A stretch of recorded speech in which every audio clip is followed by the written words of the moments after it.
there's a desperate need not only for the following of human rights, but also the following through on the promises we've made New Yorkers, and I appreciated the meeting we had. New ইয়র্কের নবনির্বাচিত mayor Zohran Mamdani press কনফারেন্সে অত্যন্ত দৃঢ়তার সঙ্গে Israeli সরকার কর্তৃক গাজায় গণহত্যার অভিযোগ পুনর্ব্যক্ত করেছেন। তিনি স্পষ্ট করে বলেন, এই অমানবিক যুদ্ধ পরিচালিত হচ্ছে মার্কিন জনগণের টাকায়। I've spoken about the Israeli government committing genocide, and I've spoken about our government funding it. And I shared with the president in our meeting about the concern that many New Yorkers have of wanting their tax dollars to go towards the benefit of New Yorkers and their ability to afford basic dignity. ট্রাম্পের মতো ব্যক্তিত্বের পাশে দাঁড়িয়ে এমন সংবেদনশীল ও সাহসী উচ্চারণ করে মামদানি ন্যায় বিচারের প্রতীক হিসেবে নজর কেড়েছেন।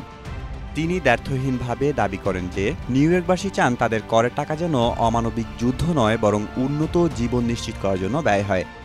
এই ঐতিহাসিক মুহূর্তে তিনি সরকারের কাছে জনগণের সার্বিক স্বার্থের প্রতি গুরুত্ব দেওয়ার আহ্বান জানান। হোয়াইট হাউসের ইতিহাসে এমন কঠোর সমালোচনা এই প্রথম, যা মামদানির সাহসিকতা ও ন্যায় প্রতিষ্ঠার সংকল্পকে তুলে ধরে। মেহেদী মাসুদ, জনকণ্ঠ।